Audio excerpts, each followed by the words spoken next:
Hello guys, this is your friend Naruto What If Hub 2.0 and we are back with a new fanfic. Which is what if Naruto was the last Jedi of the Hidden Leaf? Naruto x Tenten x Star Wars, Part 2. As Sakura was carrying Sasuke back into Tezuna's now Swiss cheese-looking home, someone else was being carried back in Konoha. The third Hokage was being carried over to his couch after a Sertian toad Sanin punched him. What could have caused this, you ask?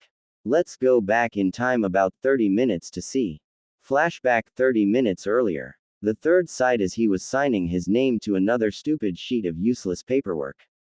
He was thinking how he is too old for this shit and wished for an interruption. As if his prayers were answered, he felt a presence arrive on his window sill and he smiled, knowing only one person arrives like that. The third said, "It's good to see you finally arrived, Jiraiya." Jiraiya came in the window and said, "So you really were looking for me? To what do I owe the pleasure that you would send out 3 different units of ABNU looking for me?" The third said, "Someone has been looking for you ever since he has returned." Jiraiya said, "A lot of people are looking for me, but what makes this person so important for you to summon me?" The third said, "He's the son of your former student." That stopped Jiraiya, who was on his way back toward the window, and he turned and said, "Explain what you mean, you old coot. You told me he was dead."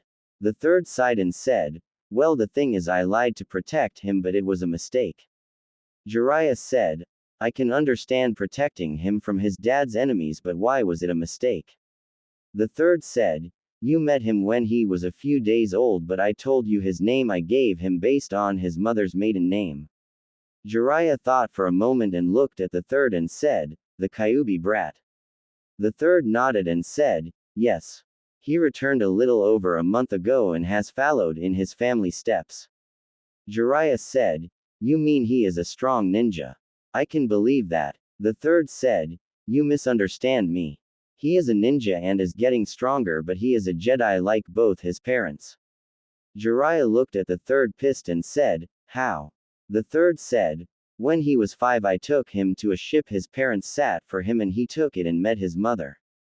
She trained him until 2 years ago when she was killed by the same people who caused Kyuubi to attack." Jiraiya nodded and said, "So why does he want to see me?" The third said, "His mother Elisa told him to find you when he returns, however that's not the only reason I called you here."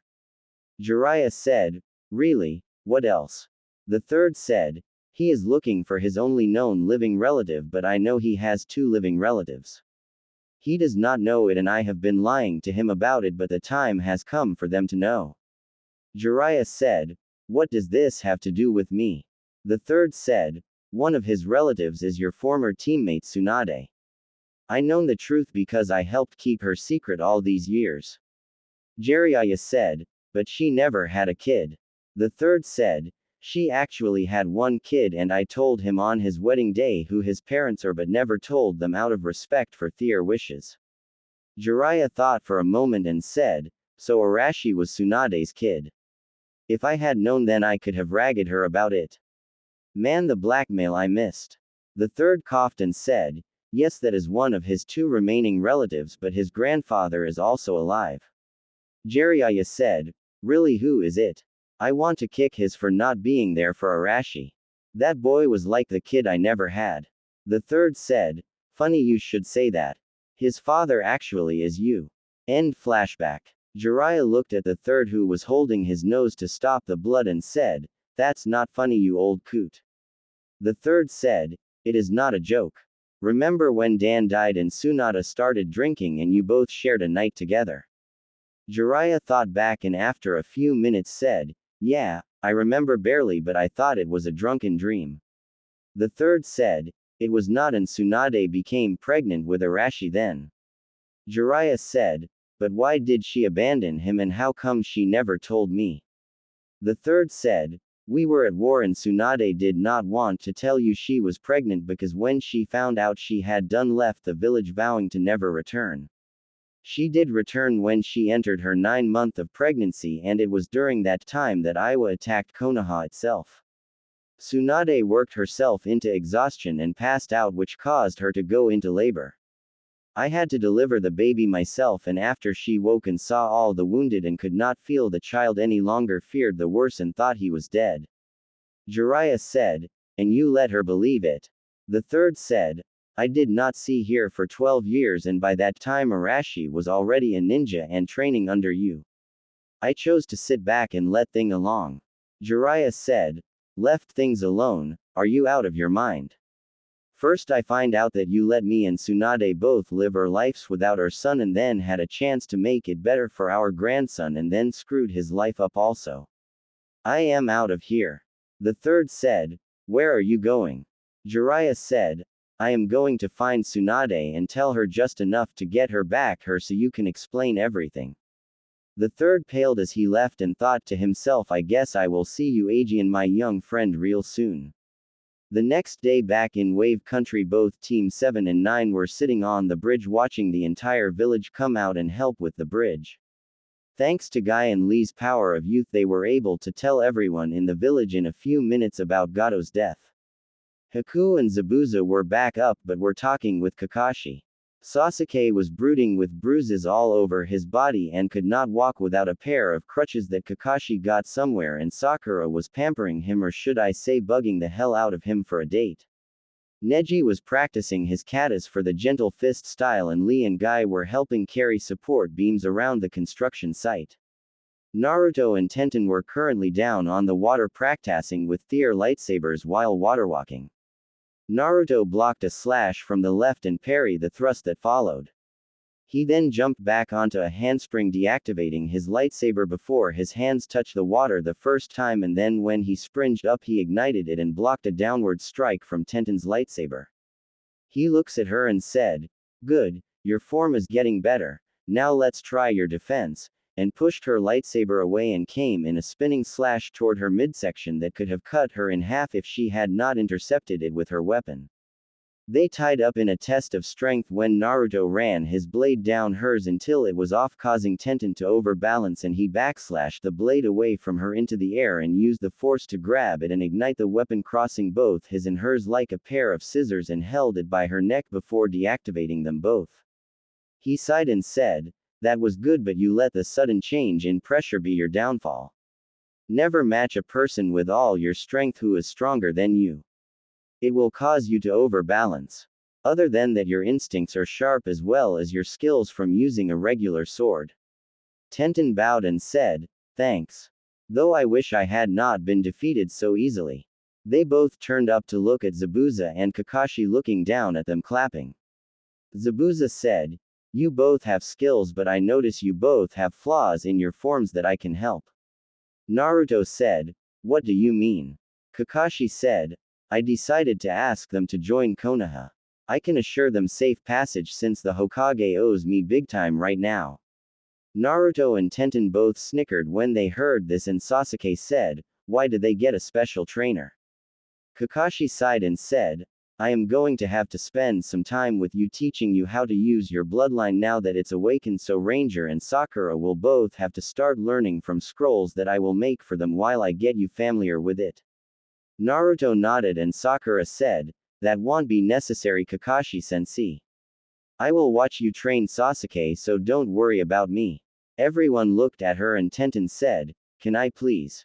Naruto shook his hand and then 2 Senbon needles flew at Sakura and hit her on each of her, and she screamed. She became covered, but it was not blood. Instead, the 2 balloons she had in her wrapping popped and the water covered her dress. Almost everyone laughed at her predicament. The only one who did not laughing was Neji, who said, I already knew it when I saw her with my bloodline. Sakura crossed her arms and forgot the Senbons were still in her wrapping and wound up stabbing herself in the arms. At this, everyone's sweat dropped and Zabuza asked, how did you know? Haku said, because of my bloodline I can detect all sources of water, and so when I saw her before we attacked I detected it then. Lee screamed and said, the beautiful Sakura Blossom was actually a guy. No. Sakura forgot all about the wounds on her arms as she let inner Sakura out and screamed, I am not a guy, and charged Lee, who was still weeping. Tenten took the opportunity and untied Sakura's laces with the force, and Naruto turned, sinking Tenten used the force. Sakura tripped on her laces and flew at Lee, who dodged out of the way thinking she was still a guy, and landed on Neji, who was on the ground in a meditative position. He looked up just in time for the two to meet lip to lip. Neji sighed and said, "I guess I was fated to marry you." That drew a collective, "Huh." Neji said, "A law in the branch family laws state that if someone of the opposite can get through their defense enough to kiss them, then they are both to be wed to balance out each other weaknesses. Also, since you are a non-Hyuga, then you will have to quit being a ninja so the clan can protect you." Sakura paled and screamed, "No. I don't want to marry you, I want to marry Sasuke." "Kakashi-sensei, can he force me to do that?" Sasuke smirked and said, "He can. The laws of Konoha prohibit anyone from interfering with clan laws." Naruto said, "She is not even worried about giving up being a ninja." Tenten sighed and said, "I can't believe that happened like that." Naruto said, "What were you controlling anyways?" Tenten smiled and said, "Her laces." Naruto looked at Sakura's feet that were doing a tantum like a little 3-year-old who is not getting what he wants, and sweat drops. Tazuna walks up and said, "I appreciate the show you are doing for everyone, but you are actually stopping work." Guy said, "Sorry about that. Lee, let's use the power of youth to help them." And they both took off in blurs. 2 weeks later, both Team 7 and 9 were on their way back to Konoha. They had just left Wave Country a few hours ago by the Great Force Bridge. Sasuke's wounds had healed and everyone was happy to be heading home. Zabuza looked at everyone and said, "Hey, if you don't mind going a little out of the way, there is a hot spring gambling town about a mile east of here, and I need to pay off a debt there before we head to Konoha. If you want, we can all go there to rest before getting back." Everyone agreed, and when they got there, a large group of people were standing at the village's gates. Zabuza saw the man he owed money to and said, "Dwayne, what is going on here?" The man who Zabuza called over walked to them and said, "A blonde-hair woman went on a rampage a little while ago and destroyed half the town. She was with a black-haired woman and some old guy who had a scroll on his back screaming how she was going to kill her sensei." Kakashi said, "What exactly did they look like?" The man thought for a moment, and another man walked up and said, "One of them is the legendary sucker Tsunade. She was actually winning when she became enraged. The other was the author of Ika Ika Paradise Jiraiya, and the black-haired woman is Tsunade's assistant."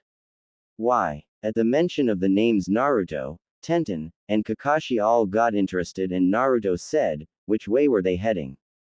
The man said, "Konoha." Naruto bowed and said, "Thanks," before taking off with Tenten behind him.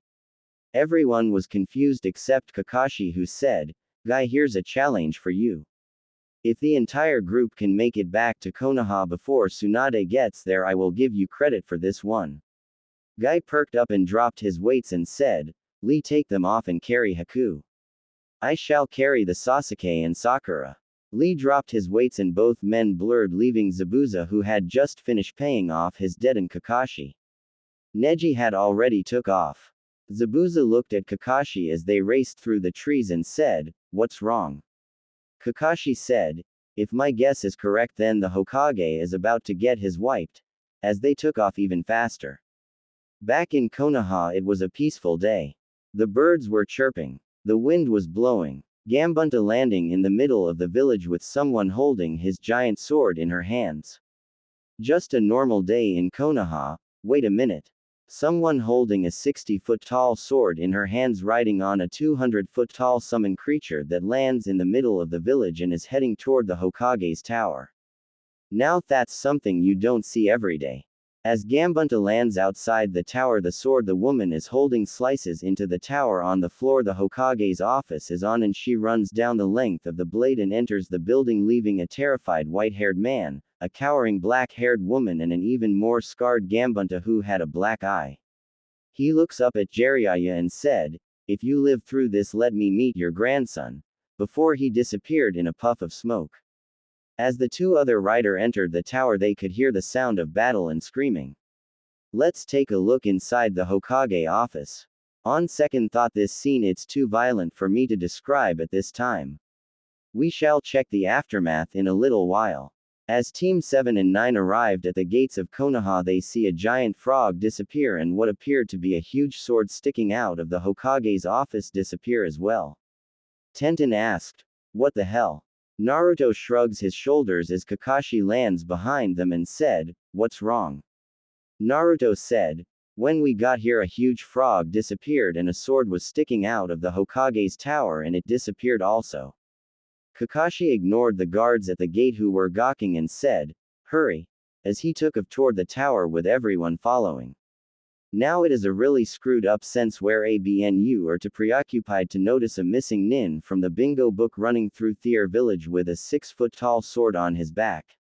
As both teams made it outside the office, they see 22 ABNU on the ground with broke mask on, as well as several Chunin and Junin ninja with black eyes, broken bones, as well as several foreign objects sticking out of some of their butts.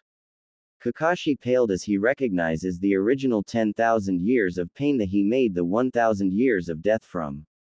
The group walks slowly to the door and everyone was wondering what to do. Just then both doors fell to the floor as the hinges broke from a punch they had earlier received. Everyone looked into the room to see a woman with her fist pulled back holding the Hokage by the neck and a white-haired man cowering behind a black-haired woman. Everyone in the office looked at the new arrival, and the third, who had a black eye and several missing teeth and an arm that's not supposed to bend that way, said, "Oh Naruto, we were just talking about you," as he passes out. Tsunade sighs and drops him before looking closely at the group. She gasps when her eyes land on Naruto because his hood had fallen back running. She thought he looks just like my little brother. Naruto slowly walks in and takes a survey of the damage and said, "You must pack one hell of a punch. Now could you tell me who you are and why you attacked the old man?" Tsunade sat down on the desk that falls off its legs from damage on one side. She sighs and said, "My name is Tsunade and I was told by Sensei here you are my grandson." Naruto looked at the third and said, "He told me he did not know if you really were related to me without a blood test." Tsunade said, "Give me your hand." Naruto walked over and held out his hand and felt a stick faster than most could see, and then Tsunade's hand started to glow green and she looked up at him and said, "It's true." She then walked over and kicked the Hokage, sending him into the wall. Naruto turned to the other two occupants and said, "Who are you?" Tsunade said, "The black-haired woman is my apprentice Shizune and the old pervert there is kind of hard to explain." Jiraiya stood up and said, "I am the man who is loved in the north, south, east and west. The man who can make any woman blush and a baby cry. The author of Ika Ika Paradisen." Just then Naruto sent a lightning bolt at him, electrocuting him, and everyone's sweat dropped except Tsunade, who was laughing her off. Naruto stopped attacking and Jiraiya said, "What's wrong with you, Gaki? Is that any way to grate your grandfather?" Naruto stopped stalking forward and said, "Grandfather, I was told you were a pervert and Mom asked me to electrocute you for peeping on her the first time I saw you so you would know I was her son." Kakashi took this moment to cough and said, "Everything's okay now. I will give the report to the Hokage when he wakes up. Sasuke, go to the hospital and get checked out. Sakura, go with Neji and find out what exactly is going on." Guy said, "That's very hip of you, my eternal rival. Come Lee, we have training to do." And they both left. Kakashi looked at everyone left and said, "I will come back later," and left in a swirl of leaves, taking Zabuza and Haku with him. Tsunade looked over at Tenten and said, "Are you going to leave also?" Naruto said, "Tenten is my apprentice and..." Tenten said, "Girlfriend, Tsunade-sama." Tsunade gave them a critical eye and said, "Aren't you both a little young to be dating?" Naruto said, "It's our choice. We have other things to discuss, more importantly about what to do now." Tsunade said, "I just find out that the son I thought died at birth was alive for most of my life and then died killing that evil Kyuubi and left a grandson I never knew about." Naruto looked around the room and said, "Perhaps we should go someplace more private to talk." The third, who was awake now, said, "Naruto, Perhaps you should take them to a more private spot like your apartment. Naruto nodded and Tenten said, what about the coming war? That stopped everyone from moving and the third said, perhaps I should come also so you can explain that to me. Jiraiya sighed and picked the third up and they all left by the new window the third had in the wall. When everyone got inside, Naruto and Tenten went to the kitchen to start making tea and Tenten said, go ahead. I will bring it out when ready. Naruto said, thanks, before going back out and joining the others. Shizune was healing the third because Tsunade was still too ticked to heal him. The third coughed and said, perhaps you should start with what war Naruto. Naruto nodded and said, when I returned to the planet I left my droid on my spaceship Pathfinder. I had him scanning for any ships entering or leaving the planet but ALKSO for any communications to or from off-planet. We had just arrived at Wave when C4 my droid picked up a ship leaving the planet. As you can guess, besides myself, the only other person I am aware of that should come to this planet is Darth Chaos. The third nodded and Tsunade said, what are you talking about, spaceships, droids, and who is this Darth Chaos you are talking about? Naruto sighed and said, tell me how much you actually know about your grandfather and his brother Granny. Tsunade was mad because it made her feel old being called Granny, but that is what she was, so she let it go, for now. She looked at him and said, I know them both for the first few years of my life until they both died. Why? Naruto said, do you know where they came from originally? Tsunade said, not really. I know they brought the first people from Grass Country, but before that I don't know. Why? Naruto said, from what I was told from my mother as well as a few other places I was able to find out that both the first and second were Jedis like myself and my parents. Tenten, who was setting down the tea, said, I would believe that after what you did in Wave, controlling both the water and trees like that. This got everyone's attention and the Tsunade said, we will discuss that later, but what were you saying? Naruto said, I know this is going to sound weird but it's true. Your grandfather and his brother were both Jedi masters that fled to survive a war with the Sith to this planet. Tsunade said, I find that hard to believe. Naruto said, would it help if you saw my spaceship? The third said, you would do that. Naruto nodded and said, follow me. As he got up and left with everyone following him. It took them about an hour to get back to the cave where the Pathfinder was, and when everyone saw it they were in awe except Naruto. Naruto walked up and said, C4 TNT. Stand down and open all access doors to the conference room. A few moments later a ram lowered and a green-looking droid walked down the ramp that looked surprisingly similar to Wing Zero Gundam with retractable wings. Everyone except Naruto was pointing a finger and Naruto walked by the droid who bowed and up the ramp. Not wanting to be left behind, the 5 people started to follow him. When they walked into a circular room with a white cone in the center and a circle table around it, he took a seat and said, C4, get me some Corleone scotch. Would anyone else like a drink? Tenten asked, are we too young to drink? Naruto said, this stuff ain't too bad and I have had to spend more times in bars than I care to in the past couple of years. You learn to handle the stuff. Tsunade said, what's the hardest stuff you have? Naruto turned to the droid who was standing there and said, we still have any of that crate dragon wine? C4 said, 1 bottle, sir. Naruto said, get it for Granny here. The third said, I will have some water. Jiraiya said, I will have some of what Tsunade has. Shizune said, water please. Tenten said, I have never drank before. What do you suggest? Naruto thought for a moment and said, give her a Alderanian royal wine. The droid bowed and left. Naruto sighed and said, so you believe me about the first and second being from another planet? Tsunade said, yes. So why don't you continue your story? Naruto said, basically you can drop the act about Kyuubi you said being killed by dad. We all know he was not, though it won't be long before he is though. The third said, what do you mean? Naruto said, remember when I told you Kyuubi saved me from Darth Chaos? Well, I walked into a trap he had set up and would have died from the methane gas that I breathed in. When Dad sealed him into me, Kyuubi did not get his chakra regeneration ability, so the more he puts in my system the less he actually has. Add the damage the villagers did to me before I left as well as the minor healing ability and you have a bone-dried Kyuubi who will die the next time I have to draw on his power. Jiraiya said, so you're the kid he sealed that beast into. I say good riddance. Naruto looked at Jiraiya harshly and said, Kyuubi was actually innocent until Darth Chaos used his powers on him and forced him to attack so he could kill Mom and Dad. Just then C4 came back in carrying the drinks and passed them to everyone. Tsunade said, is this the same guy you said ambushed you? Naruto said, yes, he is also the one who killed Mom. Was responsible for Dad's death. Along with countless others. The third said, what is this about a war? Naruto turned to C4 and said, did you record the transmission? C4 said, of course master.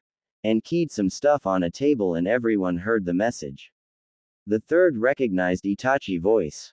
The third said, well, we will have to prepare for the war as well as the visit.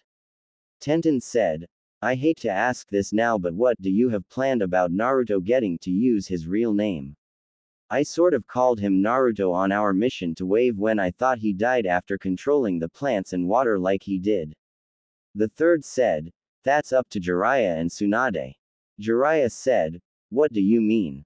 The third said, the only way Naruto can claim his actual birth name is to either get married, achieve Chunin, or have you claim him publicly. Tsunade said, I have no problem claiming him and I know the pervert over there won't disagree, cracking her knuckles. Jiraiya paled and said, no problem. Tenten smiled at this and said, good. Naruto-kun, I hated calling you Ranger. Tsunade took a gulp of her drink, not thinking much of it before she had to dive for Shizun's water right after. Naruto said, it has a kick, huh? Tsunade ran a medical jutsu on it and whistled before saying, this thing is 98% pure liquor. During the little floor show, Naruto caught sight of something and said, Granny, I was wondering, can I see that necklace you have? Tsunade looked down at it and seemed reluctant as she handed it to him, and he pulled his lightsaber out and sat it on the table before opening it and looking at the crystal of it and smirked and said, where did you get this? Tsunade said, it's my grandfather's. Why? Naruto handed both crystal to Tenten, who also pulled her lightsaber apart and compared the crystals before whistling and said, this one has even better power formation than either of ours. Naruto nodded and said, that's the crystal of a dual lightsaber. Tsunade said, what do you mean? Naruto said, do you mind if I borrow this a moment? Tsunade said, well, okay. After thinking a minute. Naruto said, Tenten, go ahead and put yours back together. I will be back in a moment.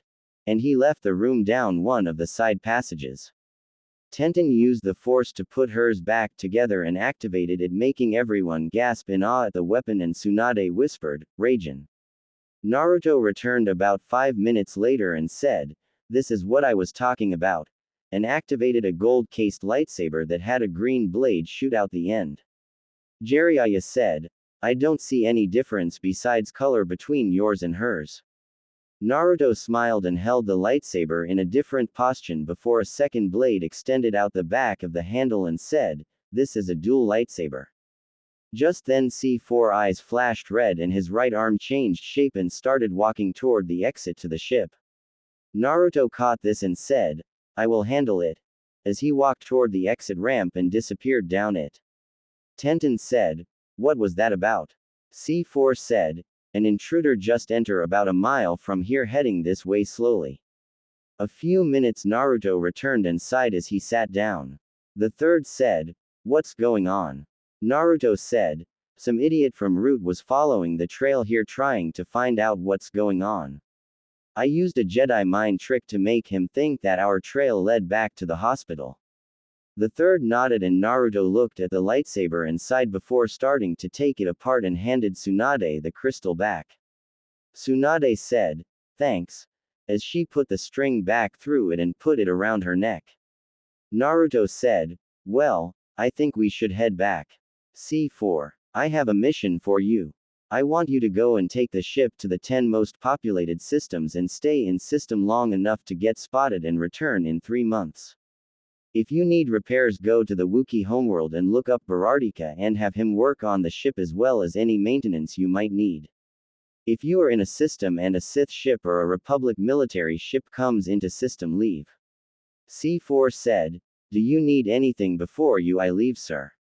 Naruto thought for a moment and said, "No, just follow my orders." C4 just nodded and everyone started to get up as Naruto put his lightsaber back together and then sealed the parts to his dual lightsaber in a scroll. Everyone left the location of the Pathfinder and the third said, "So Tsunade, what do you plan to do?" Tsunade looked over at Naruto and said, "I am not leaving the only family I have left." The third said, "Is it possible I might be able to convince you to take my job?" Tsunade looked at him and said, 5, 4, 3, 2, 1. The third disappeared in a swirl of leaves when Tsunade drawed back her fist. Shizune said, "I am sorry to interrupt Tsunade, but what about your debts?" Jiraiya snickered at this and drew everyone's attention. He said, "Tsunade-hime, have you made any new ones in the last 40 days?" Shizune said, "Just one to the Wakabu family in Grass Country." "Why?" Jiraiya said, "Then that's the only one she has left then." Tsunade stopped and said, "What do you mean, you old pervert?" Jiraiya said, "When I started looking for you after I was told about the Gaki here, I started to follow your trail and the only way I could get closer was to pay off all your debts, so you currently owe me," pulled out a black book and looked at it, 296 million. "Don't worry, I won't charge interest." Shizune sighed and said, "So why don't you tell us a little about yourself, Naruto and Tenten?" Tenten said, "Well, my family owns the Wolfclaw weapon shop. It's just me and Dad.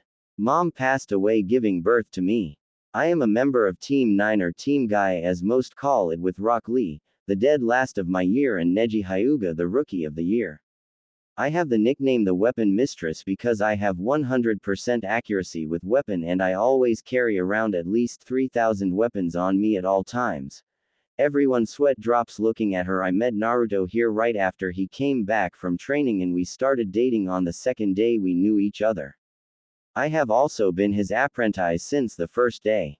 Shizune said, "What are your dreams and plans for the future?" Tenten said, "This may sound funny now, but I wanted to be a great female ninja like Tsunade-sama and continued to train in the force." Tsunade nodded and said, "What about you, Naruto?" Naruto said, "I was trained from the age of 5 by my mother until 2 years ago when she was killed in the force, and also what she knew about chakra. I know henge, replacement, kujibunshin, tree climbing, water walking, a genjutsu that I always wear on my face, and I have been trying to master the Hiraishin no Jutsu. I also know how to use sealing scrolls, but I don't know anything about how to make them or what the seals actually mean." Jiraiya coughed and said, "Where did you get the info on that?" Tenten said, "My father was entrusted with the skulls for it and told to give it to Naruto when he returned." Jiraiya said, "What has Kakashi taught you?" Naruto said, "So far nothing. The only reason he is a sensei now is because the council is forcing him to because of the Uchiha." Tenten said, "Don't forget he said he would give you some scrolls since he found out you are to try and make it up for not being there." Naruto said, "I know, but I will believe it when I see it." Jiraiya said, "How would you like it if I taught you everything I taught your dad?" Naruto said, "I would like to, but I can't just abandon Tenten training also."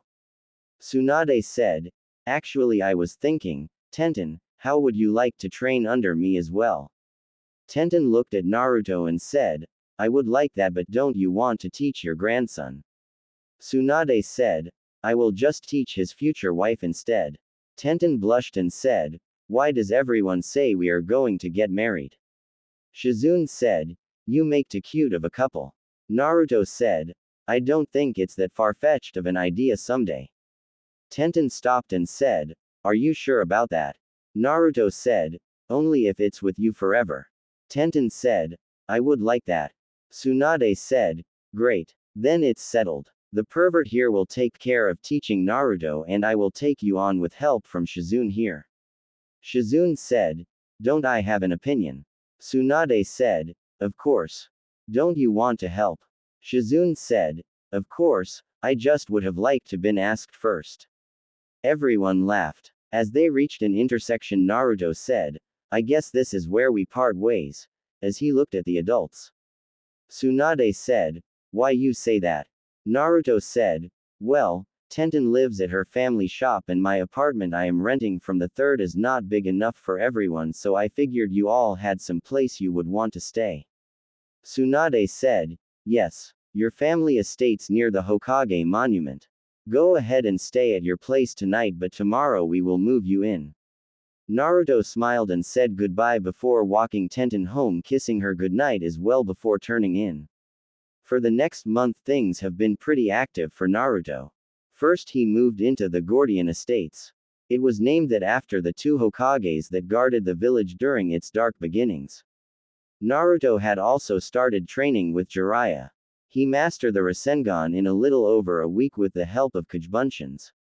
He also signed the Toad contract, and after being taught Leaf Balance and Kunia Balance, his chakra control increased to high Chunin level.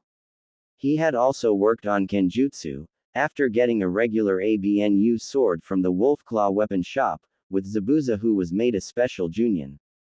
After learning how to summon, he had a great meeting with Gambunta. Flashback a week into training. Naruto, who had been spending all week working on chakra control exercise.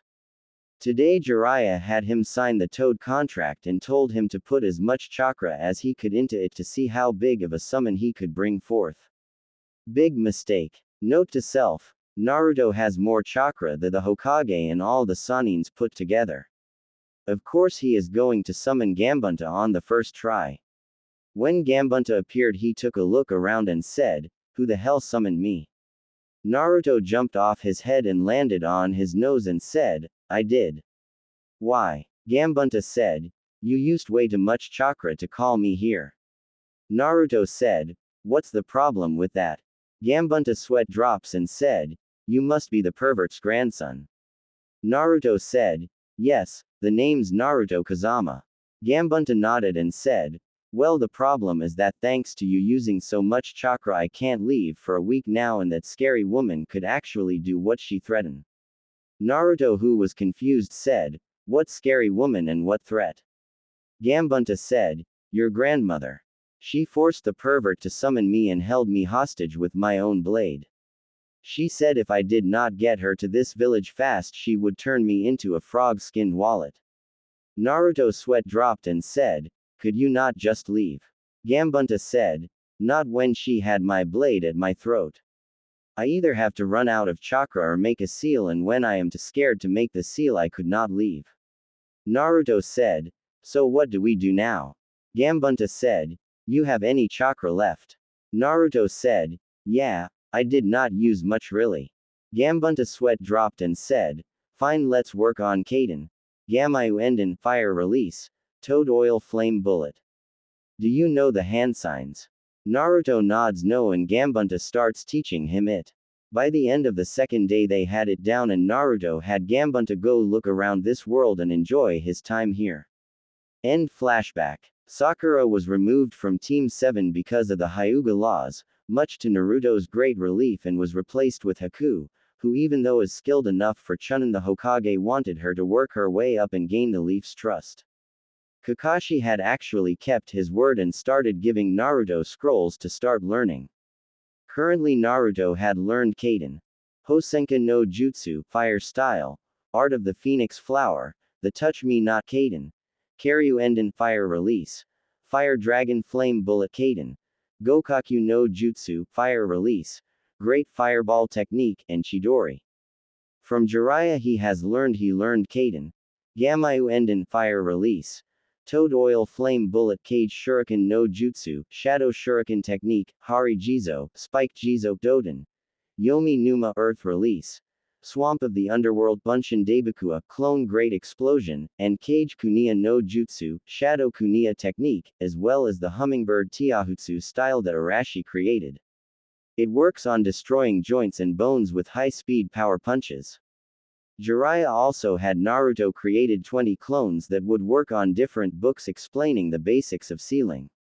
Right now Naruto can make some mid-chunin level seal and should be advancing soon. Naruto was also introduced to the world of weight training, or more precisely gravity weights. When Naruto told Jiraiya about other planets and some having different weather and gravities, he decided Naruto needed a way to work on speed and have a stamina better. Currently at 10 times normal gravity. Naruto was amazed about the secret training skill of Kage Bunshins. Tenten had also improved. Tsunade really did mean it when she was making her an apprentice. At first she made Jiraiya teach her Kage Bunshin also so that she could make 2 clones and have them read while she taught her medical Tiahutsu. Tenten was sorely lacking in this area. Tsunade had also taught her chakra control that medics use, which should have started with a simple leaf balancing on her hands, but Tsunade did it a little different. Instead of a leaf on her hands, Tsunade made Tenten hover above a hospital bed made out of nails, on each side of her body. Tenten learned this quickly. She was also given gravity weights like Tsunade had on in secret. The only ones who knew she had them on was Shizunen herself. The seals for it were hidden on her stomach. Currently she was a 3 times normal gravity. Now as for a few other things that have happened. Naruto's real name was released in a council meeting and things were not pretty. Flashback 2 days after leaving the Pathfinder. The third called a meeting of all council members, and when everyone arrived he said, "I wish to thank you all for coming so soon. The reason I called you was a member of our council has returned from several years of traveling abroad and she is going to take her family seat now." Danzo said, "Is that all you called us for, you old idiot? You could have passed a memo to all of us instead of wasting our time." The third said, "Actually I could not because of certain rules. The seat she will be taking over was filled by a temporary member and now that member has to be dismissed from the council." Danzo said, "And who is this unfortunate person?" he said with a smile. The third said, "Actually it's you, Danzo." Danzo's smile dropped and said, "That's not possible. I was given the posting for the founders of Konoha, and since Tsunade is the only member of that family left and she hates this village, I believe you are mistaken." The third said, "Let her in." And an ABNU opened the door to the council chamber and Tsunade walked in, causing several people to be unnerved by this because Danzo was one of the major powers Aegeans, the Hokage on the council, and many civilian members would have been out long before this had it not been for him. Danzo, not giving up without a fight, said, "You seem to have forgotten something about that particular law, Saratobi. For it to work, the person either has to be of childbearing age or has an heir to his or her family. Tsunade is past her childbearing years and never had a child, so it can't be enforced." Tsunade said, "For a person who has his own little army, you don't keep very good records. I did have a son and you all knew him even though he had a different name for his safety." Danzo paled at the possibility of this and then said, "Then who might this person be?" The third said, "Her son was Arashi Kazama." Several members gasped at this, thinking that if it was true it would explain how he was so strong. Danzo said, "But as we all know, Arashi did not have a child, so you lose," as he sat down with a big smile and his arm crossed. Tsunade snickered and said, "Actually you info sucked there also. My son did have a child and in less than 1 year will be stronger than every person in this room. In fact, this very council has tried to kill him in the past." Hiyoshi said, "That is a lie. No one on this council has ever tried to kill a child before." The third said, "Actually it has tried to kill him 616 times by the last record before he left to begin his training with his mother in her family special abilities."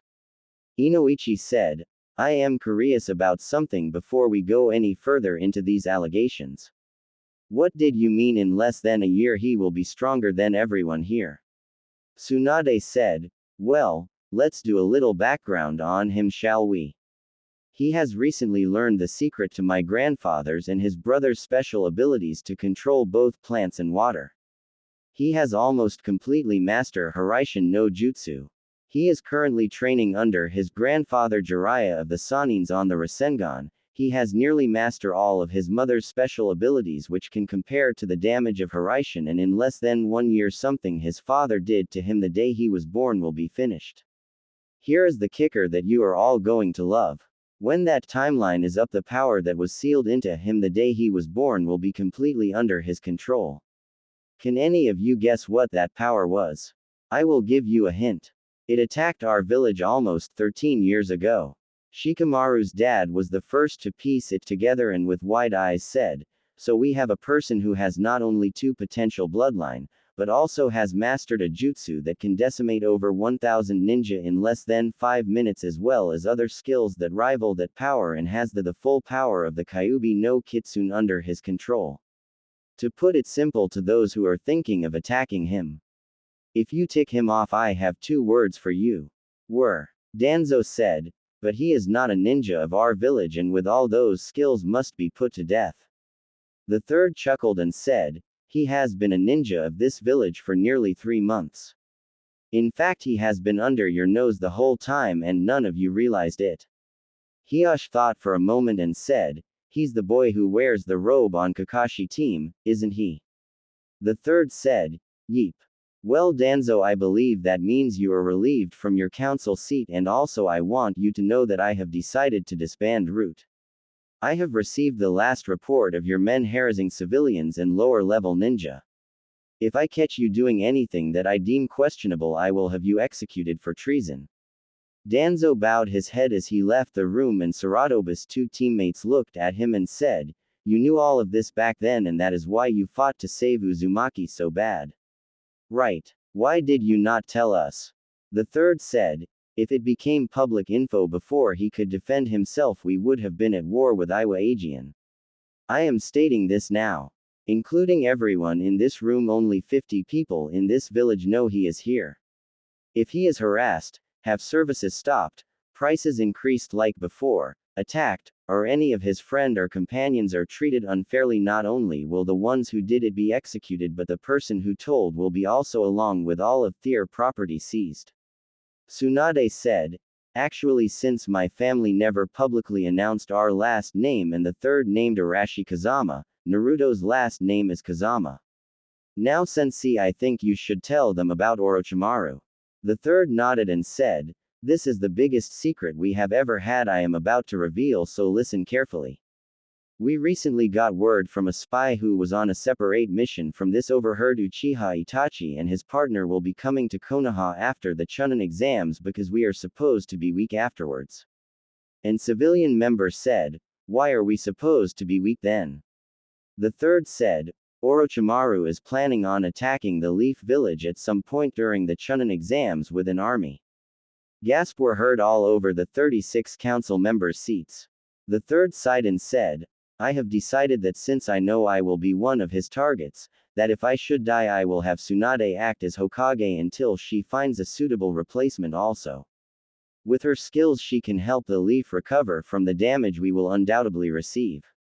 One of the civilian council members who had backing of Danzo said, "Why not nominate Danzo?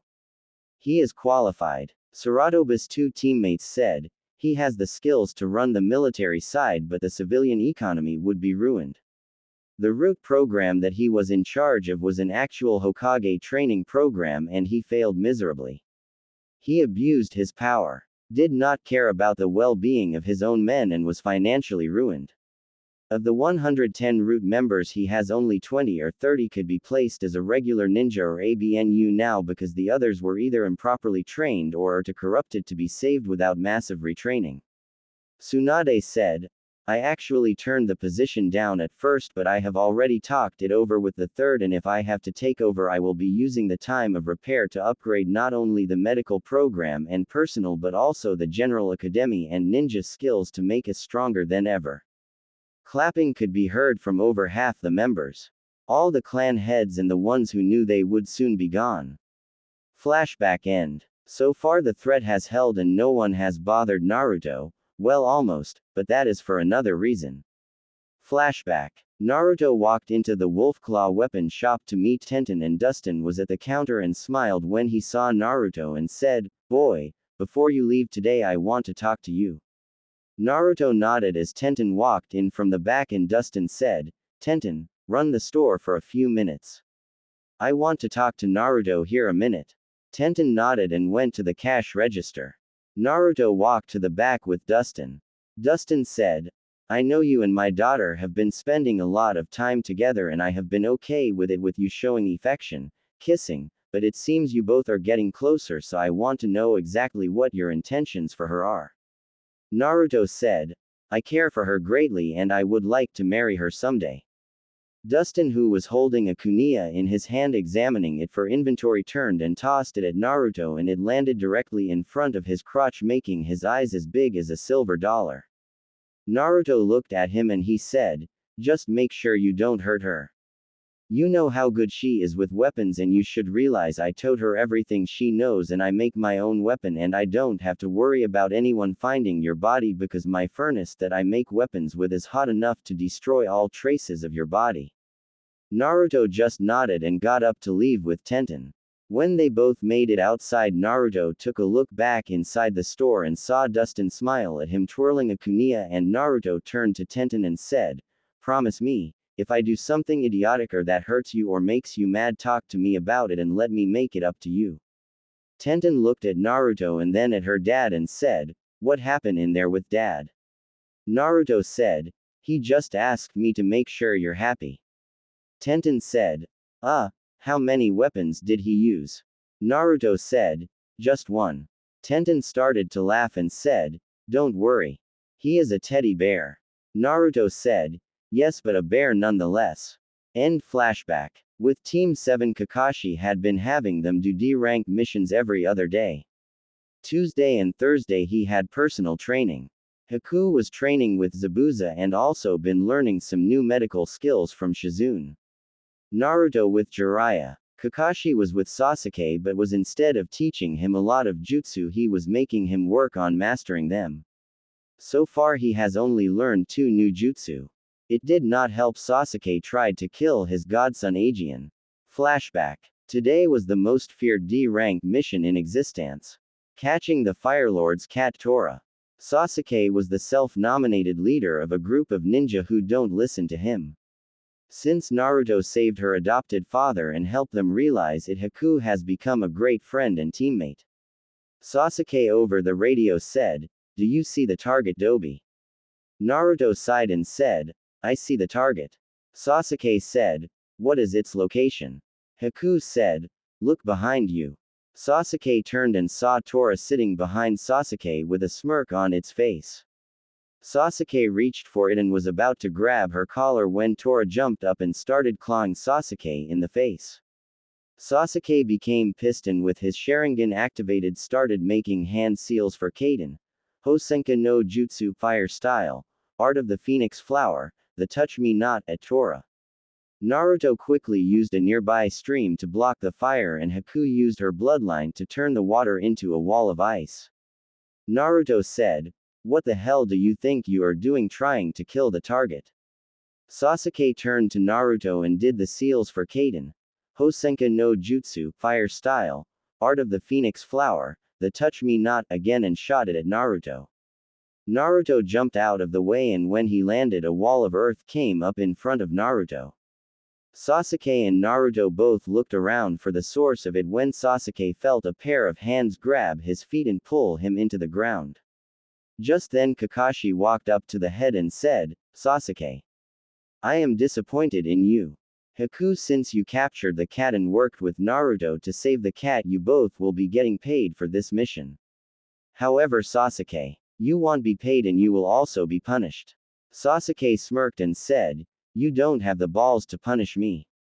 Kakashi said, "Really?" and went through some hand seals, cutting his hand on attack on his vest and said, "Kuchio's no Jutsu summoning technique," and a 4-foot-tall black pitbull appeared in a puff of smoke. Kakashi said, "See his head?" The dog nodded and Kakashi said, "That's your fire hydrant. The dog smirked and walked over to Sasuke and raised his leg and started pissing all over Sasuke's face. Too bad Sasuke forgot to turn off his bloodline, so it was forever etched into his mind. Flashback end. Today Naruto was in the Hokage's office waiting for the third to say why he called him here. The third looked at Naruto and said, "Naruto, I called you here today for a personal mission." Naruto looked at the third and said, "What is it you need?" The third said, "My grandson Konohamaru is an academy student and he wants to be Hokage one day. The thing is, I am worried about him. I have had him training under a private tutor for over a year now, but he neither respects the man who is his teacher or advancing very far." Naruto said, "Exactly what is it you need me for, old man?" The third said, "He needs a role model that he can work toward being like, and I think you would be a good one. Especially with what is going to start this week." Naruto said, "I will tell you what. Let me meet him, and once I see him and talk to him I will let you know, okay?" The third said, "That's fine. He should be over by the academy playing with his two friends." Naruto nodded and left the Hokage's office. It took him about 5 minutes to get to the area, but when he got there he heard someone screaming for help. When Naruto arrived where the person needed help, he saw 2 little kids on the ground crying and a third being held by the neck by a boy with makeup and dressed in black. Naruto jumped down and looked at their height and saw that they were from another village and said, "Let him go." Everyone stopped what they were doing and looked at the newcomer. Naruto, who was dressed in his normal Jedi robe, had his hood up covering the top half of his face and had his arms concealed inside his sleeves. The boy in makeup said, "What maketh you think I will listen to you?" Just then Naruto heard his first friend's voice, "Kid, I don't know about these 2 in front of you, but there is another in the tree to your right and he has the guardian of the sand inside him. Shukaku, the sand raccoon demon. Be careful." Naruto gave a mental nod and reached his hand out and his lightsaber flew to his hand and he injured it and said, "Shukaku, these 2 with you." 3 set of eyes widened at that. The boy in makeup, the tall blonde girl behind him and the boy hidden in the tree. Just then a swirl of sand appeared in between Naruto and the boy in makeup, and a boy appeared and said, "Who are you?" Naruto said, "Someone like you, raccoon. Now tell me why you are harassing Leaf citizens." The boy who had rings under his eyes said, "We are here for the Chunin exams and this is my idiotic brother Kankuro and my sister Tamari." Naruto nodded and said, "Naruto, I will see you during the exams, raccoon." Gaara nodded and said, "I will kill you," as he left with his brother and sister in a swirl of sand. Naruto sighed and then felt someone touch his hand and looked down and saw the kid he saved standing there and said, "That was cool, boss. My name is Konohamaru and this is Uden and Moeji." Naruto nodded and said, "It's nice to meet you all. So tell me why they were picking on you." Konohamaru said, "We ran from a pink-haired banshee who was dressed like she was going to a funeral who was being led around by a hyuga. I accidentally bumped into her and said something about her forehead being even bigger than a hyuga's eyes and she chased after us. We lost her but bumped into those guys." Naruto smiled knowing he met Sakura and said, "How would you 3 like to learn something?" All 3 kids' eyes lit up and said, "Really?" Naruto nodded and said, "Follow me." And he led them toward a training ground. When they arrived, Naruto turned to the 3 and said, "You all want to be ninja, right?" The 3 kids nodded and Naruto said, "Why?" Moeji said, "I want to show my family you can still use our family jutsu without eating all the time."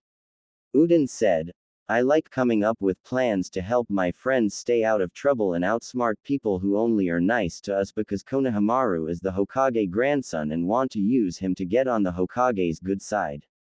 Konohamaru said, "I want people to respect me and not for being the honorable grandson." Naruto nodded and said, "You each have unique ideas and I like them all, so I will teach you water walking. When you have learned that and have mastered it to a point I feel you are ready, I will teach you a jutsu that will cut training time in at least half." All 3 kids were excited as Naruto started teaching them. The rest of the week went by with Naruto and Tenten either getting ready for the exams or being friends with the Konohamaru Corp, or as Tenten called them, Little Knights, since they all got cloaks made like hers and Naruto. Finally, the day that Naruto has been preparing for has arrived. The Chunin exams start today. He had just finished getting dressed and went downstairs and was greeted by both Jiraiya and Tsunade waiting for him. Naruto said, "Morning, what's going on?" Tsunade said, "Me and your grandfather have been talking and we have decided that since you are representing our family you should have this," as she handed him a scroll. Naruto unsealed it and gasped at what was inside it. It was a white cloak with red and blue flames going across the bottom and the sleeves. It also had the Konoha leaf symbol and a lightsaber crossing another lightsaber above the leaf symbol and a picture of Gambunta above the lightsabers on the back, and also inside was the necklace. Tsunade had gave him her grandfather's necklace. Also there was a gold ring. Naruto turned to them and said, "I don't understand." Jiraiya said, "That cloak is just like your father's except his only had red flames. Yours has blue flames in it as well as a hood to hide your head since you like to do that. This family has done everything it could to protect and have come to be known as a sort of guardian of this village. The lightsabers are to show that the heir is also a Jedi. I remember Arashi saying the Force is strong in his family and I did not know what he meant at the time, but I do now. He was talking about his past and future, so I believe that the Force will also be strong in your children and they will become Jedi also. As for the frogs, it seems that every male of the Kazama clan has had the toad summoned, so I talked it over with Gambunta after you left him here for a week and he has agreed to make the toad contract not only a Konoha summon but a Kazama summon as well." Tsunade said, "The necklace I am giving you because I have been a fool for years believing that that necklace only could destroy since everyone except me who wore it died. I see now that it is not a necklace of death but one of hope. I want you to keep it as a symbol of hope for our family and for the hope of this village and people everywhere. Also, don't be surprised by Tenten's new look. The slugs have also agreed to the same thing." Quote, Naruto took of his traditional Jedi robes and slipped on his new one. He then went and put the necklace around his neck and sealed the robe he had back into the now empty scroll. He then took the ring and looked at it with a raised eyebrow, and Tsunade said, "That is your wedding ring showing that you are engaged. Tenten also has one since you did sort of ask her to marry you." Naruto paled and said, "Dustin is going to kill me." Jiraiya said, "Nonsense, who do you think made the rings?" He slipped it on his ring finger and sighed. After Naruto was told good luck, he used the newest jutsu Jiraiya taught him to travel. He used the leaf shushin to appear outside of the academy and saw Sasuke, who had a black eye, and Haku standing there waiting for him. He walked up and said, "Do I want to know?" Haku said, "He called me useless and Lee Kun punched him in the face." Naruto raised an eyebrow and said, "Since when did it become Lee Kun?" Haku blushed and said, "He asked me out last night. I agreed and we decided to date each other." Naruto smiled and said, "I am happy for you." Sasuke just humped before he said, "Let's go and don't hold me back." Haku said, "Water please." Naruto said, "Sorry, have to wait." When they walked up the stairs, Naruto said, "What floor were we supposed to test on?" Haku said, "Room 301 on the 3rd floor. When they made it to the 2nd floor, they saw a large group blocking room 201 because it had a genjutsu on the door. Naruto looked around and saw a genin punch Lee in the face. Naruto had to hold Haku back from freezing the poor bastard to death. Just then Sasuke said, "Weakling, release the genjutsu and let us pass. We are trying to get to the 3rd floor." Several people started murmuring and Naruto brought his hand up and the firehouse on the wall blew off and the water shot out of it directly hitting Sasuke, soaking him to the bone. Haku also added to it by making ice crystals form in it for earlier. Naruto sighed as Sasuke chatted his teeth and tried to push through the crowd that had formed heading to the real test room. He then felt a pair of arms come around him and give him a hug from behind. When he was released, he turned and stared at Tenten in her new robe she had on. Hers was just like his, but instead of white it was green, and instead of a frog it had a slug. He also noticed the solid gold ring she had on her finger also. Naruto said, "You look as lovely as ever, Tenheim." Tenten blushed and said, "As do you, Naru-kun. Shall we?" Motioning to the stairs.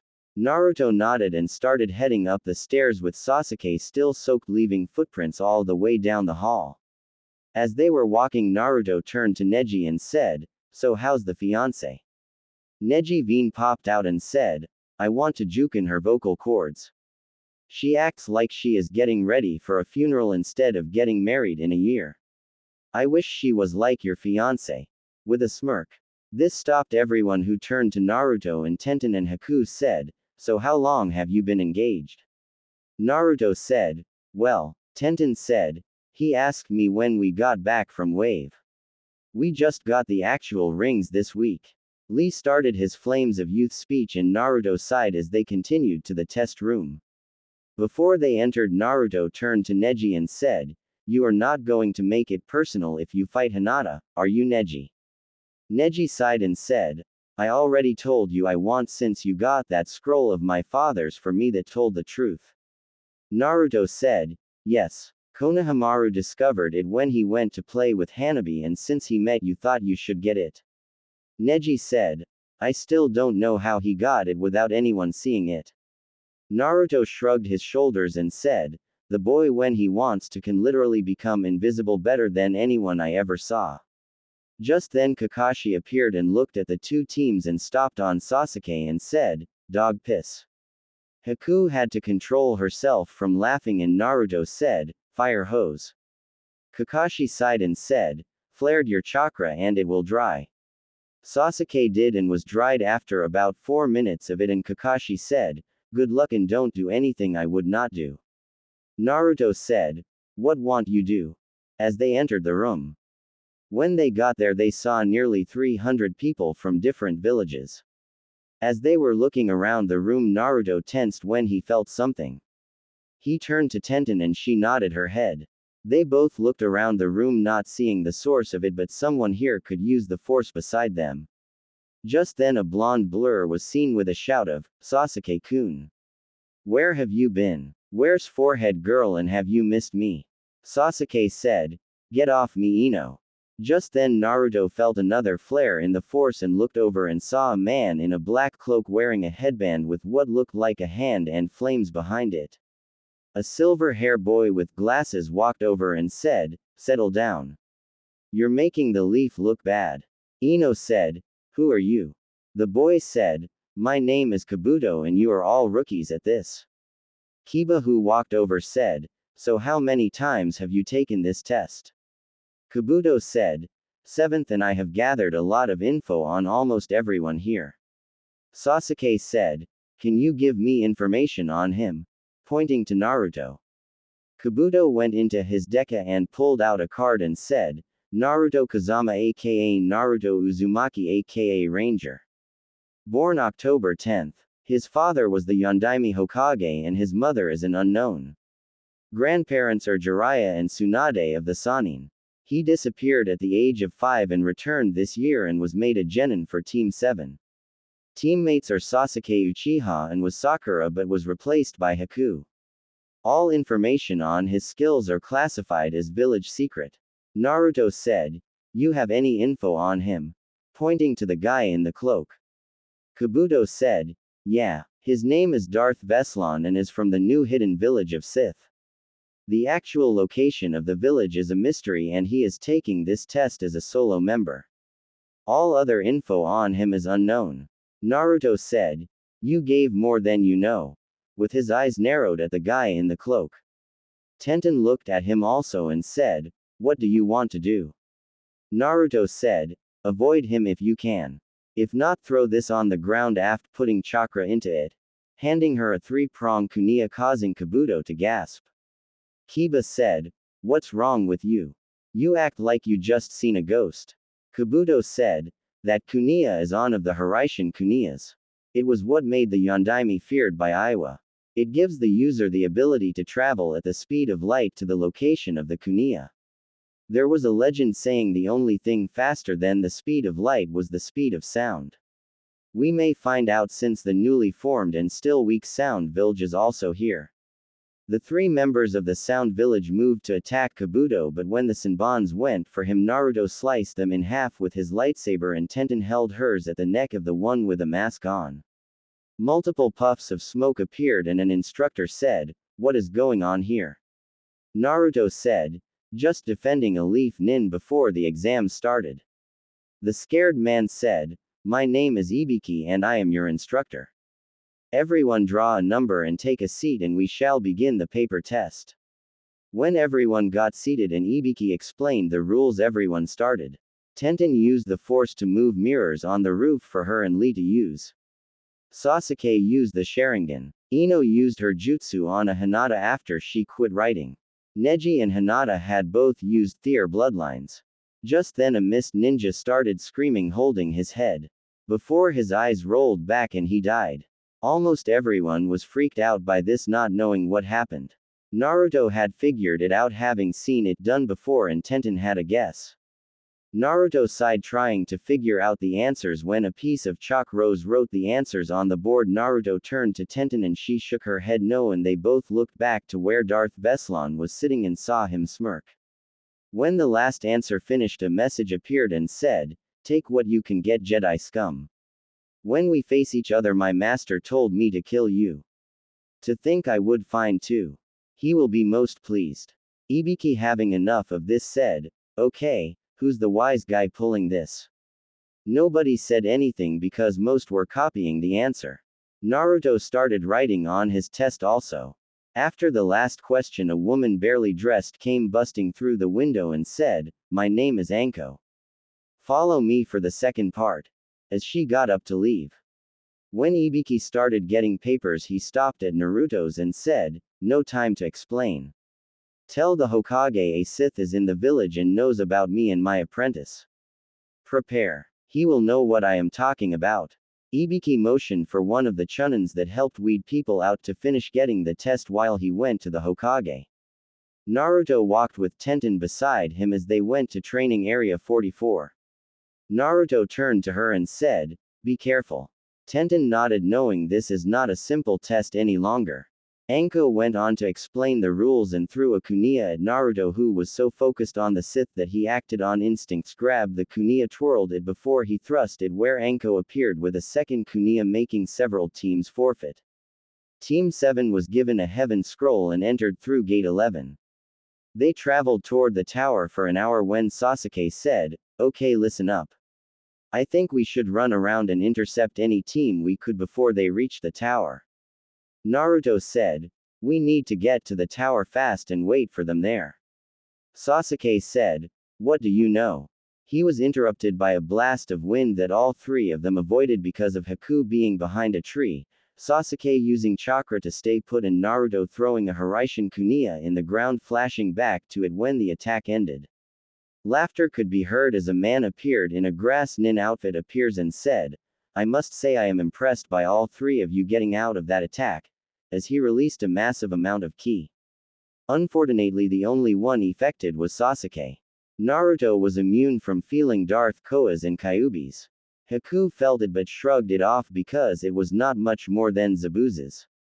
The grass nin was surprised by this because he thought they were all trapped and threw 3 kunais at them, but all 3 were cut to pieces by a now active lightsaber. The grass nin pulled his face back and said, "I am Orochimaru. I would make you my vessel as well if it was not for your situation. It's a pity you already have the Kyuubi in you. Oh well." And 6 mudclones rose out of the ground and attacked Naruto and Haku while the real Orochimaru fought Sasuke. Naruto is making quick work of the clones with his lightsaber. Naruto looked over at Haku and saw she was having trouble, so he quickly brought water to the surface from an underwater spring. When Naruto destroyed the 4th clone, he had to jump back as a lightning bolt hit the ground where he was. He looked up and saw the Sith standing on a tree limb with a red dual lightsaber. Naruto turned and quickly slashed a mudclone that was sneaking up on him, destroying it. Seeing the last one Haku had just finished. Naruto looked up at the Sith and heard a scene behind him as Orochimaru bites Sasuke on the neck. Naruto said, "Haku, help Sasuke.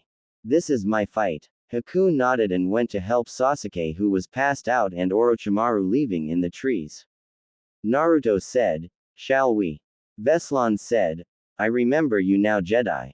You ran away screaming for your mommy when we attacked that Jedi enclave." Naruto started to become mad at him when he heard Kyuubi say stay calm. Just then the Sith jumps down and starts attacking Naruto. Naruto did not have time to react properly because the Sith's lightsaber would rebound, trying to take him out with the reverse blade. Naruto jumps back and makes 20 Kajbunshians that form a circle around the Sith. Veslan sticks out his hand and shoots lightning at clones, destroying them, and looks around not seeing Naruto. Just then a group of Kuniyas land around the clearing from above. Veslan said, "Do you think this simple trick can be used against me?" And he used the force to lift the kunais up and fly off away from him. Naruto tries using the force to use tree roots to bind Veslan, but he cuts them away with his lightsaber. Naruto then brings more water out of the ground, covering everything in about a foot of water within 100 yards of where Veslan was standing. Veslan said, "What are you planning now, Jedi?" As he jumps into the air and sliced the tree branch Naruto was standing on, making it and him both fall. Naruto hits the water and looks up, noticing Veslan launching lightning at him. Naruto quickly does the same thing and both lightning attacks hit and lock into a power struggle. As it appears they are evenly matched, Naruto put through his lightsaber a watt to be caught by a clone who he had created and hid when Veslan was throwing the Hiraishin Kuniyas away from the area. Naruto started forming a Rasengan in his now free hand and said, "Now." The clone jumped at Veslan, who brought his own lightsaber up and blocked the lightsaber and then destroyed the clone and lightsaber, still sending lightning at Naruto with his other hand. Naruto smirked and Hiraishin away to one of the Kuniya Veslan had thrown away. Veslan stopped his attack and looked around when Somethin landed on his head. He grabbed it and it was an orange toad that said, "Yo. This is for you." Pulling out a Hiraishin Kuniya from his vest, when suddenly a yellow flash appeared and a shout of Rasengan was heard when he felt intense pain fill his chest, causing him to drop his lightsaber that was caught in Naruto's free hand and activating it and slashing Veslan from neck to hip. Naruto sighed and said, "Thanks, Gamataki." The frog said, "No prob," before he left in a puff of smoke. Naruto reached down and grabbed what was left of his own lightsaber before putting the Sith's and his remains away. He checked Veslan and found the scroll they needed and went over to Haku, who had Sasuke on her back, and said, "Come on. We can get him checked out at the tower," as they took off for the tower. When they got there, it had been 10 hours since the test started. The only other teams to be there already was the team from Suna and Team 8. An hour later, Team 9 made it. Tenten ran up to Naruto and hugged him and saw the tired look on his face and said, "Is everything okay?" Naruto sighed and said, "I started to let my anger get to me because of that Sith. He was there when my mother died and he bragged about it." Tenten said, "I am sorry. What happened?" Naruto said, "I was able to kill him, but it was close," pulling out the pieces of his old lightsaber. Tenten looked at it and said, "Can anything be saved from it?" Naruto shook his head and said, "No. I got his lightsaber, but I don't want to use it if I can keep from it." Tenten asked why. Naruto said as he pulled it out and activated it, "The Sith don't get natural crystals for their lightsabers. They forge them themselves and use their hate to make it and taint the crystal. Tsunade gave me hers before the test, but I don't have the parts to change it out now." Tenten nodded and said, "Well, maybe you will get lucky and not have to use it." Time passed and the day of the exams arrived. Naruto was standing with the other teams that passed and were told about having to have a prelim matchup. I won't go into much detail on some matches because they are just like in the show. Sasuke, Shikamaru, Shino, Dosu, Kankuro, Gaara and Neji, who placed a death shot at Hinata's heart but with no chakra, making her forfeit the match, all won their matches. Tenten vs Tamari. The match started off with Tenten trying her thrown weapons and Tamari blowing them away with her fan, and it followed the show up till the point where Tenten was falling toward the now closed fan of Tamari. As Tenten was falling, she smirked and turned herself around and ignited her lightsaber, slashing through Tamari's fan. Tamari fell backwards, letting go of her fan, not able to believe that her metal fan could be destroyed so easily. Tamari said, "Since we are both good with weapons, how about a Tiahutsu match to decide it all?" Tenten deactivated her lightsaber, putting it in her cloak, and said, "Sure," before pulling out a pair of black gloves. They both got into a taijutsu stance that almost no one had ever seen before. The third, who looked down, paled as he recognized Tenten's. Tamari charged at Tenten, who caught her fist. Tamare went for a leg sweep that was jumped up into the air. Kurenai whistled and said, "Guy, how did you teach her to jump like that?" Guy said, "I did not." Kurenai looked back as Tenten grabbed one of her legs, holding it to her forehead, and released it right in front of Tamari. The result was spectacular. A 20-foot wide crater formed, making everyone pale. Tamari, seeing this, immediately surrendered. Naruto vs. Kiba. Kiba jumped over the rail with his dog and said, "We got an easy match, boy." Naruto leaped Shushine to the arena, making several people raise an eyebrow. The match started and Kiba and Akamaru transformed into beast clones. They then used Gatsuga to attack Naruto, who simply looked bored, letting the hit connect before he went up in a puff of smoke. Kiba started looking around when suddenly the arena was filled with water, waist deep, coming out of the crater Tenten had made. Kiba, who was in the water, started screaming, "Where are you, you coward? Show yourself." A voice from above everyone said, "You have until I count to 10 to surrender, or I will electrocute you till you pass out." Kiba said, "What makes you think I will sit here in the water and let you do that to me?" Naruto smirked and said, "This one." Several tree roots busted through the ground and wrapped around Kiba. 2, 3, 4, 5, 6, 7, 8, 9. The ref said, "Enough." Winner Naruto. Naruto, who made the water recede and the tree roots go back into the ground, landed beside Kiba, who said, "I bet you don't know any Raiden Jutsu." Naruto said, "You're right. I don't know Raiden, just you." Kiba screamed, "You bluff the examiner." Naruto said, "No, this is not a jutsu," and shot a lightning bolt at the electric board, blowing it up since there was only one match left. Ino walked down the stairs with Haku and faced off, and Ino said, "You might as well give up. I will win because I was the best in the academy next to Sakura." Haku said, "Then this match is already over with me winning."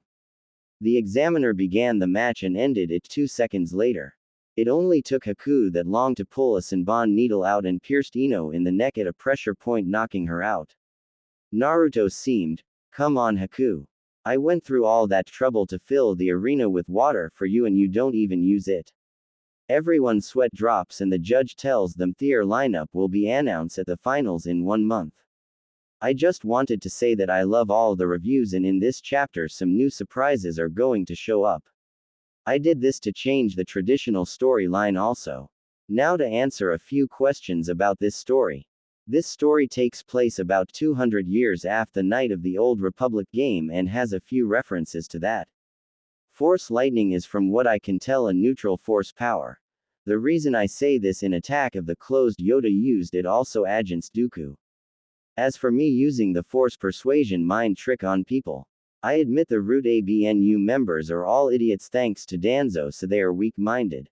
As for the guards outside the Hokage's office, if you stand somewhere for 6 to 10 hours a day, your mind wanders and makes it easier to have the power used on you from being bored. As for the idea of Naruto getting the strange occult training from other races to use plants in the water, I admit I might have went a little overboard with that, but considering the fact that they could not be described as an actual bloodline, for sure the possibility of having the force is not such a leap of faith as having multiple elemental affiliates, like for the first power earth and water and the second's double water. Now some of you might worry about the conflict that is coming up between Naruto and Darth Chaos. Chaos has been around for a while, so he will know some ninjutsu also, but they will be unique ones. Sasuke will die. Mark my words, Sasuke will die very painfully. Expect some major twist coming up and a surprise in 1 or 2 chapters. Now on with the story. Naruto walked up to Tenten and said, "So what do you plan to do? We might meet each other in the finals." Tenten said, "I just want to be with you."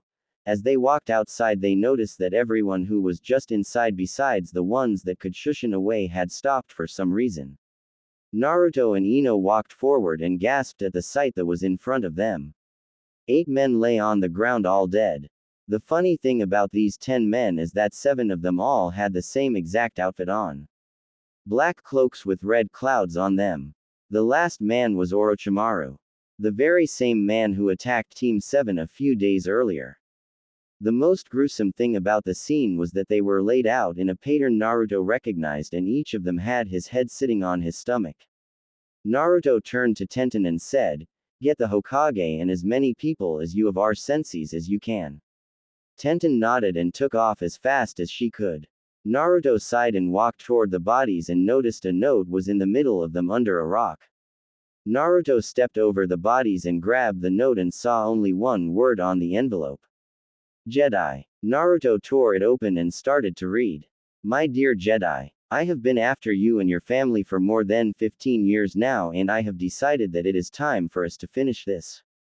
I did not want you to be distracted by this petty war or my stupid followers that I tricked with simple displays of the Force, so I have ended their lives to give you the time to train and train you better, or I will blast this village to pieces from space. I want you to meet me on exactly October 10th on your 16th birthday by this planet's schedule at what is known on this world as the Valley of the Ends. It reminds me of my homeworld of Korriban. There we shall finish what has raged on since before either of us were born.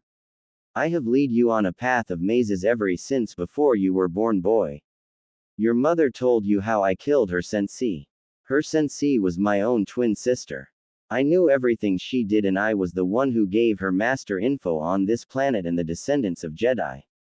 Those 2 fools were rumored to be direct disciples of Revan after he turned from the dark side and left the Republic for uncharted space. Your meeting with the Hutt as well as the ambush was all an act to lead you to this point. I knew how strong your mother was in the Force, and I had also met your father and helped arrange for their eventual meeting through a servant of mine on this planet. Nearly everything of your life has been set up for me to make you stronger so I could have a true challenge. I arranged all of that, including giving you one of my own droids so I could keep track of you. I know about your girlfriend and grandparents. I also set you up in Wave Country with the intercepted message. It is easy to trick the young and weak-minded. I also made it where you would suffer the loss of that creature inside of you. I have not had a real test of my power since I killed my own master nearly 25 years ago when I was 16, and I want to test myself again before I leave this galaxy. You are fighting for not only the survival of your village but the survival of everyone you have close to you and care for. I can't wait, Jedi. Show me which is truly the stronger. The power of the light side or the dark side of the Force. See you soon, boy, and remember that you have no choice but to fight and win against me, or everything you have will be destroyed. May the Force be with you. HAHAHAHAHAHA. Darth Chaos. Naruto read the letter one more time before dropping it and start walking away. A few moments later, the third landed with Tenten and several of the Junin senseis. He looked at the ground and saw his former student as well as most of the top missing nin in the world, including Uchiha Itachi. The third said, "Does anyone know what happened?" Ino said, "We walked out here and found them, and Naruto walked over them and pulled out that note that's on the ground there and read it before walking away." The third walked over and picked up the note and read it and sighed. He turned to the Chunin hopefuls and said, "Prepare for the finals in 1 month and forget about all of this. It is just the ending of some missing nin." No one really believed him but started breaking up and heading home. Naruto walked until he got on top of the Hokage's monument and sat down looking over the village. After an hour of looking, he said, "I need some help from anyone. I just find out that my whole life has been set up as some sort of sick twisted play so some idiot can test himself. I wish you were here, Mom, or even you, Dad. I know I am not ready for this and I don't know where to begin. A voice from behind said, if you get lost on the road of life, it helps if you go back to your roots and retrace what you know so you can go where you should be. Naruto turned and said, I don't understand, Granny. Tsunade sat down and said, I think you should go back and look at what you know to see what you don't. You have things around you now that can help you become stronger and smarter. You have a little over 3 years to get ready for this fight and only you can do it. You have me and the pervert, your fiancé, some friends, a demon and the Force. How can you lose? Naruto said, but will it be enough? Tsunade said, only time will tell and you must pray for the best and prepare for the worst. This guy is strong enough to kill people like Itachi and Orochimaru, then he is deadly. You are going to have to push yourself harder than ever. Become stronger, faster, more agile, and cunning. Just think about it and what you are truly going to be fighting for. As she got up and walked away. Naruto sat there thinking for a while. Finally, after sunset, he got up and walked to his home. When he got there, everyone was already in bed, so Naruto fixed him a sandwich and a glass of water before sitting on the back porch looking over the beautiful garden and the statues of the first Hokage with a tree growing beside him and the second Hokage holding the Raijin in his hands as well as several ornamental statues. Naruto ate and sat in peace trying to relax himself. After giving up trying to relax, he walked out to the garden and stood looking at his ancestors and said, I bet you would know what to do if you were here. The moon came out from behind a cloud and shined down on the garden, and the ray of light passed through a hole in the Raijin and caused a mark to appear on the statue of the first around his neck where his necklace was, except the actual jewel was missing. Naruto, who was looking at the two, saw this and at first thought it was a trick of light but took a closer look at the first statue. When he did, he noticed that the jewel was not missing. Instead, it was an engraved hole that was in the shape. Naruto thought for a moment and took off the necklace he wore and put the jewel in the place where it should have been.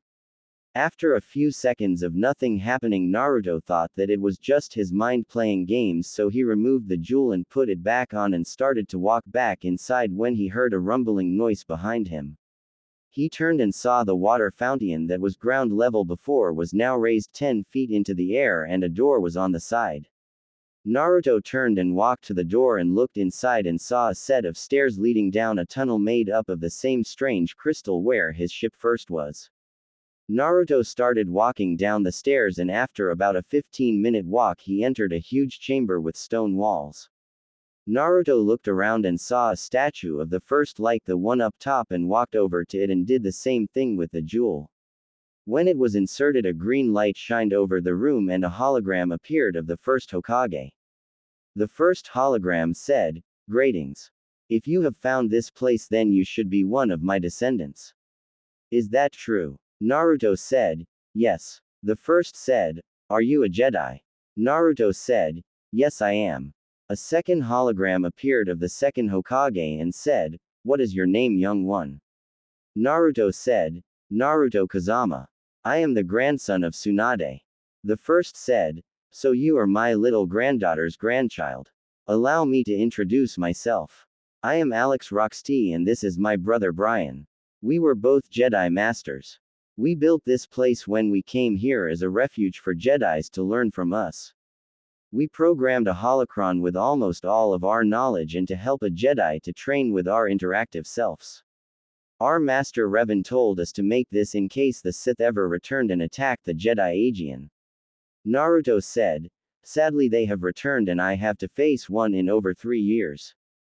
Brian said, This temple can only be used once every 3 days for 6 hours. When you are not training here, you should prepare your mind and body for the training we will instruct you in. For now, I want you to sit in the circle in the center of the room and meditate with the Force and lift the 4 pillars in each corner off the ground while meditating for you training. Naruto nodded and did as told, beginning his training. When Naruto was done, we walked outside the path and after he was in the garden Aegean, it descended into the ground. Naruto went inside the house to get some sleep.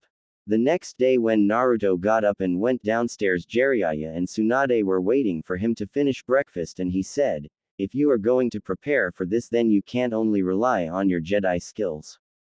You must also work on your ninjutsu so that you can defeat him. Naruto nodded and said, Brain and Alex told me as much.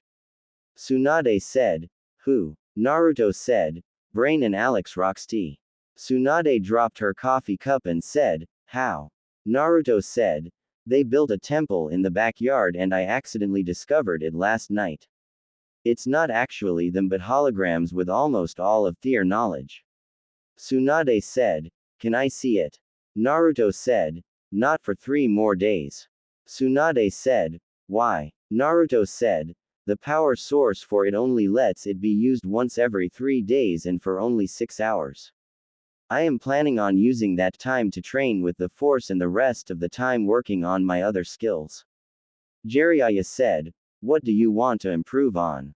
Naruto said, A wise woman told me I should work on everything from the beginning, so I need to work on everything. Ninjutsu, Genjutsu, Kenjutsu, Taijutsu, chakra control. Everything. Jiraiya said, I think that whoever it was is full of shit, but if that's what you want, then anything else he was going to say was stopped when Tsunade put him through the floor. Naruto sighed and walked outside and said, I will be back later. Before he went through some hand seals and took off slowly away from the house. Tsunade turned to Jiraiya recognizing the seals and said, You gave him gravity seals. Jiraiya said, Yes, but I don't know what he's up to. Naruto walked through the village and finally made it to where he was going. The Hokage's office. When Naruto arrived, he stood there and waited. The third sighed and said, What can I do for you, Naruto? Naruto said, I have a couple of things to ask of you, sir. The third was on edge because of this and said, Sir, what is so important for you to actually be respectful? Naruto said, Since I have access to my father's money now, I would like to hire some ninja. The third looked at him and said, What would you be hiring them for? Naruto said, As I know you read that note, I have a little over 3 years to prepare. By some miracle I rather not go into right now. I have 2 Jedi Masters teaching me on a weird schedule that leaves me with a lot of free time, so I want to work on my other skills and would like to hire some ninja as private teachers. The third thought for a moment and said, What would you like to learn in? Naruto said, I need nin, gen, ken, taijutsu as well as strategy and anything else I can learn with as many teachers as I can get. The third said, You won't be able to be at more than one spot at a time to learn these things, and most instructors don't want large crowds around when they teach. Naruto said, Well, for nin and gen I can use Kujbunshians as well as the strategy. The tia and ken I can work a schedule around. The third said, What kind of schedule you looking for? Naruto said, I will be working in the afternoons every 3 days with my Jedi teachers, so the day after can be tia and the day before can be ken, leaving the day for my Jedi training to rest and prepare to do it over with. The third said, How long do you plan to work that kind of schedule? Naruto said, Until it's time for me to face him or I run out of money. The third said, That's not a problem. I will have your Kenjutsu teacher meet you tomorrow as well as any available teachers for other skills. I will have them arrive every day at your house at 7 a.m. Good luck. Naruto nodded and walked out the room, still having trouble walking. When Naruto made it back to his house, it had been 2 hours. Jiraiya said, Exactly how much gravity you have now? Naruto said, 15. Let's start training. Jiraiya said, Where did you go anyways? As they went to a training ground. Naruto said, I hired every available ninja for training I could. Jiraiya said, You're serious about this, aren't you? Naruto said, Let's begin. The next day when Naruto opened his door at 7, several people were there waiting for him. Naruto walked outside with an ABNU sword on his side and said, I take it you are all here for the mission I requested.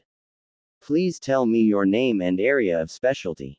A man stepped forward with a sword on his back and said, Hyadi Kenjutsu. A woman with red eyes stepped forward and said, Kurenai Genjutsu. A man smoking a cigarette said, Asuma Strategy, elemental control and hand-to-hand. A man with black hair and looked like he was about to fall asleep said, Sheikah strategy. A man Naruto recognized stepped forward and said, Ebu's chakra control and jutsu. Naruto nodded and said, okay. I will make 10 clones for everyone but Hyade who I will personally lead. I want to learn everything I can between now and my 16th birthday. Ebu said, exactly why that date? Naruto said, you heard about the missing nin that appeared the other day dead right? Well, the man that did that will be coming for me on that day to test his strength. If I fail to defeat him, he said he will destroy the Leaf Village. The few who did not know this paled. Asuma said, the Hokage wanted me to tell you that your taijutsu teacher will be Guy. Naruto nodded and said, thank you. Before creating the clones and starting his training. And so began Naruto training for the rest of the month, training under each of these teachers as well as Jiraiya every day from 7 in the morning till 7 in the evening. As for mission, all missions for anyone who was in the exams was cancelled, so he would have 1 or 2 teachers that had a mission and could not come, but he usually received a scroll to work with. Naruto would spend 2 hours in the evening after training with Tenten just answering questions and spending time together. Finally, the day of the Chunin exams arrived. As Naruto arrived, he saw the other competitors there. Gaara, Tenten, Shikamaru, Neji, Kankuro, and Shino. Surprisingly, Sasuke and Duso was not there. Hyade coughed and said, this will be the lineup since Duso withdrawed for some reason, as he held up a paper for everyone to see. Match 1 will be Kankuro vs Gaara. Match 2 will be Shino and Shikamaru. Match 3 will be Sasuke and Tenten. Match 4 will be Neji and Haku. Naruto will have the winner of round 3 match. Hyade said, now will the competitors for match 1 remain and the rest of you go to the waiting area. Everyone nodded and Tenten walked up beside Naruto and said, good luck Naru-kun. Naruto, who was humming, said, you as well Tenheim, and started to sing Aegean as he leaned against a wall and Tenten leaned back against him to watch the match with him holding her. She looked over at him and said, what is that you're humming? Naruto said, it's a song I was writing for you. Tenten looked intrigued and said, I never knew you could write music. Naruto said, Mom had me do something whenever I knew a real fight was going to happen to help me be calm. When I was younger, I would have my clones start playing music to express my emotions. Since my clones are me, they know what to play, but since the feeling I got from being with you has been getting so strong, I decided to write a new one just for when we are alone. Tenten blushed and said, you're doing that for me? Naruto said, yes, and after this is over I will play it for you. Tenten nodded as they heard Hyade say begin and Kankuro forfeit right away. She said, what do you think that's about? Naruto said, Gaara's a vessel like I am. He holds the one-tail raccoon. Kyuubi told me about it, but it slipped my mind till now. As they watched Shino and Shikamaru stand in the ring, Tenten said, how long do you think it will take? Naruto said, who knows? An hour later they were both standing there looking at each other and they both raised their hands at the same time and said, I quit. The crowd became furious and started throwing stuff into the arena. Just then Sasuke walked in alone and Tenten kissed Naruto and said, wish me luck. When Tenten made it to the arena floor, Sasuke was standing with his arms crossed and smirked. Tenten said, what are you so happy about? Sasuke extended his hand and said, I wish to honor you as a worthy opponent in these matches unlike most of the other users, so how about we agree to a handshake as equals before the match? Tenten was unsure of it and finally extended her hand since the actual match had not started yet. When she shook his hand and tried to pull OT away, Sasuke smirked and refused to let go before yanking her forward with all of his strength and revealing the kunai in his concealed hand and stabbed her in the chest. Everyone was stunned because that was the most underhanded stunt anyone ever pulled. Hyade said, you're disqualified, Sasuke. Angrily, as a blur appeared and caught Tenten before she fell to the ground. Naruto had her in his arms trying to stop the bleeding when a snap hiss caused him to look up. He saw Sasuke holding a pair of lightsabers. One he recognized as Tenten's but the other he never seen before. Tsunade appeared beside Naruto and started working on healing her and looked at the lightsabers and gasped before saying, Raijin, but how? It was stolen several years ago. Sasuke said, my new teacher Danzo was very influential in getting this for me as well as forcing Kakashi to teach me what he should have all along. The third appeared next to Naruto and Tsunade and said, what is the meaning of this Sasuke? Sasuke said, revenge. My revenge was stolen from me by the guy who wants to fight Naruto, so I was given an offer that if I was able to kill Naruto I would be able to show everyone I am stronger and fight the guy who killed my brother. I figured the best way to do it is also take away from Naruto the most important thing in his life. It's no use trying to heal her. That blade was poisoned with a rare poison that Danzo assured me could not be cured. Tsunade, who had healed the wound, said, he's right. I can't do anything about the poison. Naruto was upset and started to really become angry when Kyuubi said, Kit, I can save her but you must do what I tell you. Put your hand over her heart and start pumping my chakra into her. Naruto thought, but what about? Kyuubi interrupted and yelled, do it, she does not have much time. Don't worry, everything will be okay. Hurry. Naruto turned and put his hand over Tenten's heart and was covered in a red chakra that all the adults in the arena knew was Kyuubi and started to get scared. The red chakra slowly started to cover Tenten's body and the two forms of red chakra started to merge together, and Naruto, who had his eyes closed concentrating, and Tenten, who was out cold from the wound in trauma, slowly started to rise above the ground and their bodies started to spin slowly. Everyone was stunned seeing someone floating into the sky about 60 feet in the air. The two that were spinning became blurs and all anyone could see was the red glow from them.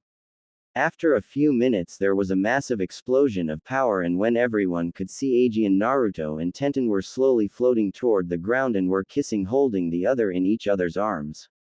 When they parted, Naruto and Tenten both opened their eyes and heard someone clapping slowly with sarcasm. They both turned and saw it was Sasuke. He said, I see you saved your whore, but I still will kill you now, and reactivated the lightsabers. Naruto turned to him but not before Tenten said, be careful. The third said, I did not authorize this match. Danzo appeared in the arena and said, I would let it continue if I was you, unless you want your grandson and Kakashi to be killed, along with 3 men holding Kakashi and Konohamaru. The third said, when this is over you will be killed for treason, Danzo. Danzo smirked and said, I doubt that, right Cage? The Cage appeared beside Danzo and said, yes, my weapon will kill everyone here. Naruto snorted and said, Gaara is not your weapon, and if he wants I can shut that damn Shukaku up with a proper seal like he should have had. Yes, I know all about it. I found out about the berserker seal you had placed on him to make them both go crazy, and how you made it kill your wife, or should I say one of them. I bet your kids don't know that you have 3 other wives and never cared about their mother. The Cage said, what are you talking about, boy?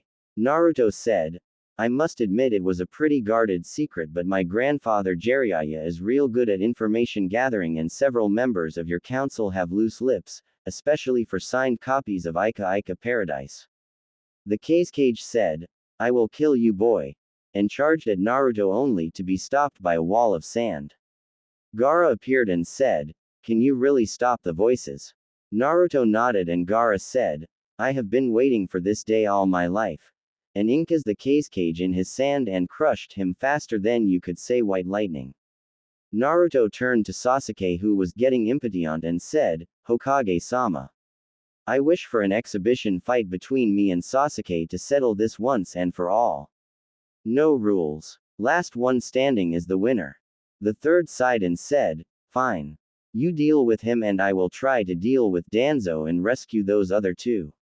Naruto snorted and waved his hand and said, you will release them. All 3 men said, we will release them, and let go.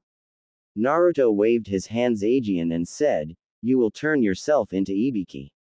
They said, we must turn ourselves into Ibiki, and left only for Abnu to grab them and take them away. Danzo said, What the hell did you do, demon? Naruto said, I used the force to control their minds. Only weak-minded fools would follow you idiots, so I could control them like that. Kakashi started going through seals and grabbed his right hand and said, this is for Rin in my book, and charged Danzo with a Chidori. Danzo tried to dodge but was unable to before he found Kakashi's hand through his chest. Everyone's sweat dropped and Guy appeared beside Kakashi and said, why did you do that? Kakashi said, to make me do what he wanted to. He held Rin prisoner and also burned each page of my book in front of me before threatening to kill Rin in front of me also. Naruto sighed and backflipped from a lightsaber slash coming at him and said, impatient, aren't we Sasuke? Sasuke said, let's settle this like ninja freak and put both lightsabers on his belt. Naruto nodded and said, ladies first Sasuke-chan. Sasuke went through seals and did the Kaden, Grand Fireball Jutsu. Naruto sighed and brought his hand up and used water from under the ground to block the fireball only to have to dodge as 3 kuniyas that were hidden in the fireball came at him. Naruto smiled and went through his own seals before saying Suiten, Sujinheki, water release, water encampment wall, and went through some more before saying Raiden, electric encampment wall, and put his hand on the water wall surrounding him and Sasuke. Sasuke said, what did you do that for, idiot? Naruto said, that was to make sure you could not run. Now let's end this. And got into a Taijutsu stance that no one recognized. Sasuke got into the Uchiha Interceptor style stance and smirked as they both charged at each other. Naruto was easily dodging all of Sasuke's strikes. Finally, after 5 minutes of not going anywhere, he was panting and said, why can't I touch you?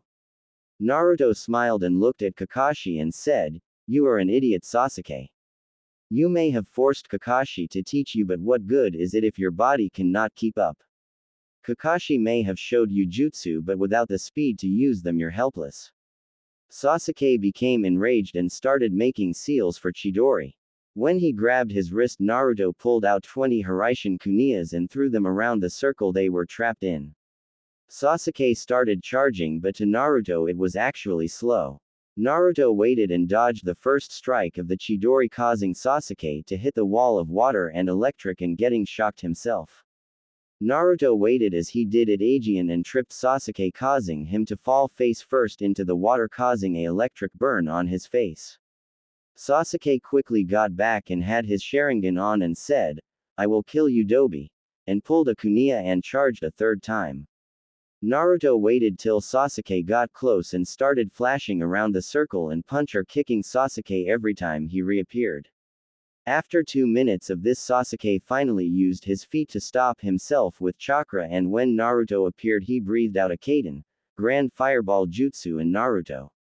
Naruto quickly brought water away from the wall that was holding them.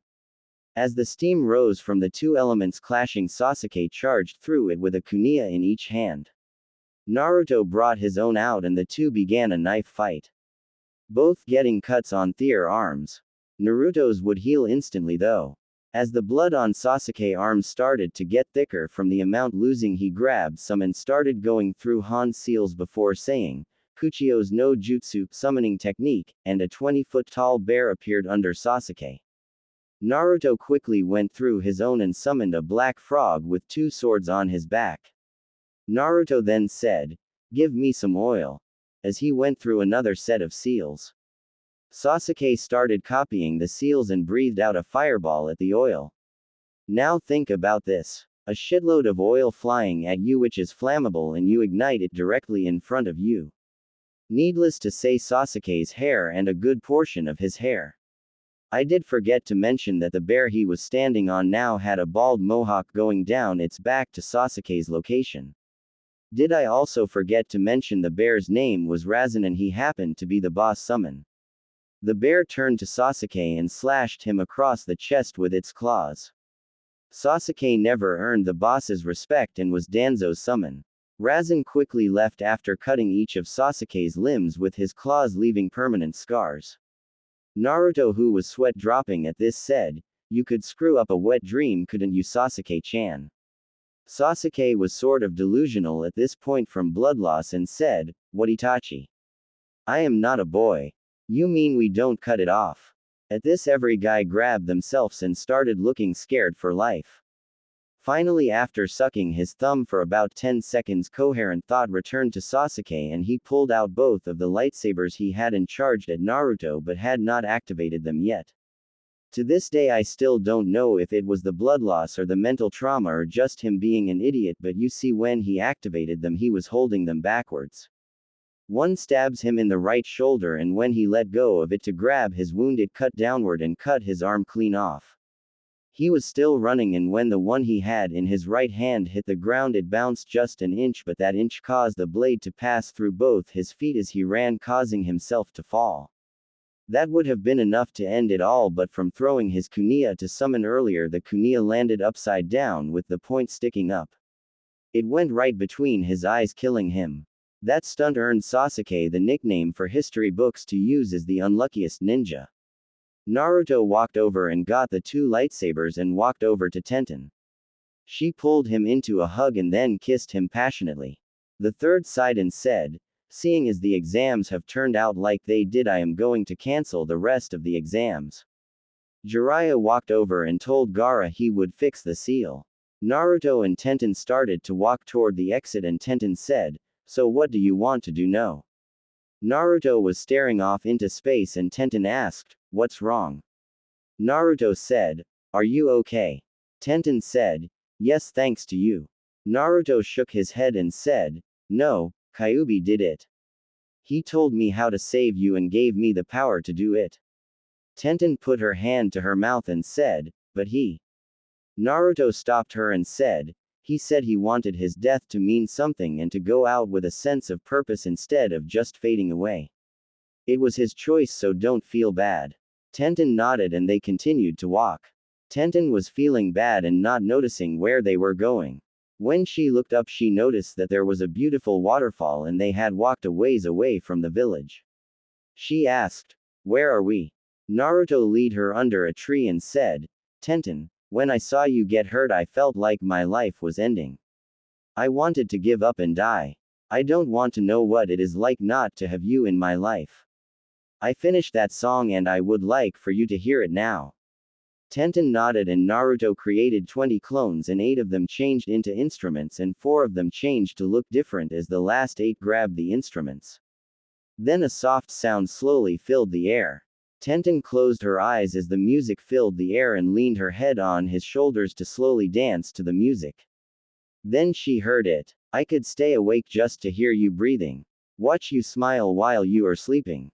While you're far away dreaming. I could spend my life in this sweet surrender. I could stay lost in this moment forever. Every moment spent with you is a moment I treasure."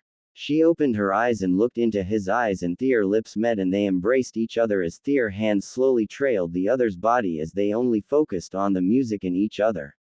"Don't want to close my eyes. I don't want to fall asleep. 'Cause I miss you, baby. And I don't want to miss a thing. 'Cause even when I dream of you, the sweetest dream will never do. I still miss you, baby. And I don't want to miss a thing." Naruto slowly laid her on the ground and they held each other passionately kissing as the music continued. The only thing they were thinking of was the feeling of the one they cared for. The moment continued and both felt the desire of the other. Finally giving into the moment, all that mattered was each other. Lying close to you, feeling your heart beating. And I am wondering what you're dreaming. Wondering if it's me you're seeing. Then I kiss your eyes. And thank God we're together. I just want to stay with you in this moment forever. Forever and ever. Don't want to close my eyes. I don't want to fall asleep. 'Cause I miss you, baby. And I don't want to miss a thing. 'Cause even when I dream of you, the sweetest dream will never do. I still miss you, baby. And I don't want to miss a thing. I don't want to miss one smile. I don't want to miss one kiss. I just want to be with you. Right here with you. Just like this. I just want to hold you close. Feel your heart so close to mine. And just stay here in this moment. For all the rest of time. Don't want to close my eyes. I don't want to fall asleep. 'Cause I miss you, baby. And I don't want to miss a thing. 'Cause even when I dream of you, the sweetest dream will never do. I still miss you, baby. And I don't want to miss a thing. Don't want to close my eyes. I don't want to fall asleep. I don't want to miss a thing. When the song had ended, the music continued just the instrumental part, and the two held each other, not letting go, afraid that letting go would cause them to lose the other. After about 20 minutes, Naruto said, Tenten, I don't want to live another moment of my life without you. I want to marry you today. Tenten, who was holding him close, said, yes. I don't want to lay alone without holding you, Aegean, either. I never felt more complete than I do now. Naruto and Tenten quickly got dressed and went to the Hokage's office. After explaining to him they wanted to get married then and there, he agreed but summoned both of their families. That day Naruto and Tenten became husband and wife. Life became one of routine after that for both.